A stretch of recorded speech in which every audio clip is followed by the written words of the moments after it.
What kind of financing have you had? I didn't even know. Oh yeah, so we've raised, well, it must be like 2.5, 3 years ago, we raised from Passion Capital before like Passion was properly set up. So the angels at Passion, Eileen Burbage, Stefan Glanzer, and Robert DeGuerro, and they all put like money in individually, and also Thomas Jones, who is now at an angel, a startup VC called Charlotte Street Capital.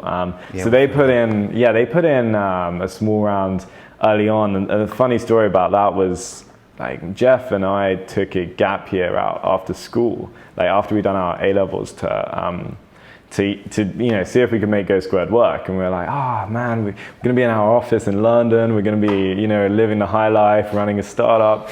And, by the end of the gap year, we're like, okay, it's been fun, but like, off to uni now. Let's get on with our lives. Let's keep GoSquared going on the side.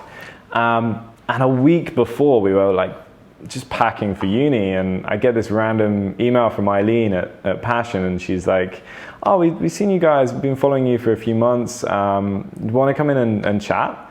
And we go and chat, and she's like, here's the deal. We'll put some money in, we'll do a round.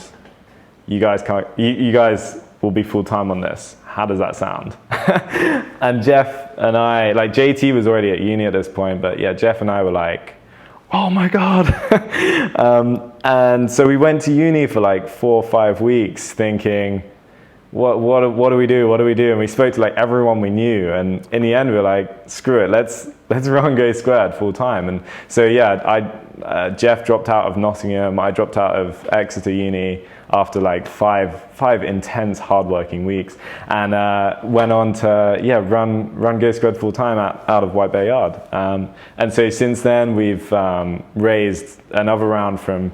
So Passion followed on with Atlas Ventures over in Boston. Okay. Led by Fred Destin, and. Yeah, so that and that was a larger round. We're talking millions. It was closer to $1 million. Okay. And I mean, we haven't raised like Dropbox sums of money here, but we've taken we've taken an approach where we haven't gone mental, we haven't gone crazy, and we've just tried to grow, as organically as we can, and the money's really helped do that and hire at the right times and get us to where we are now, which we're really thrilled with. But you could use another chunk of change in the next 12 to 18 months. You could always do with more money, but I think for us, I just really like our priority right now. That is, let's build a solid business with solid revenues, and that will give us the sort of the ability for us to make our own decisions going forward. There's nothing worse than there's nothing worse than like knowing you've got like 3 months left and you've got to raise money and you've got to take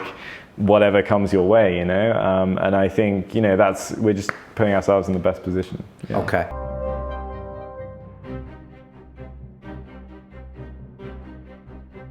What we've tried to do is cut all the shit and just focus on what really makes working better. We see ourselves as a hospitality business. Our team are hospitality people.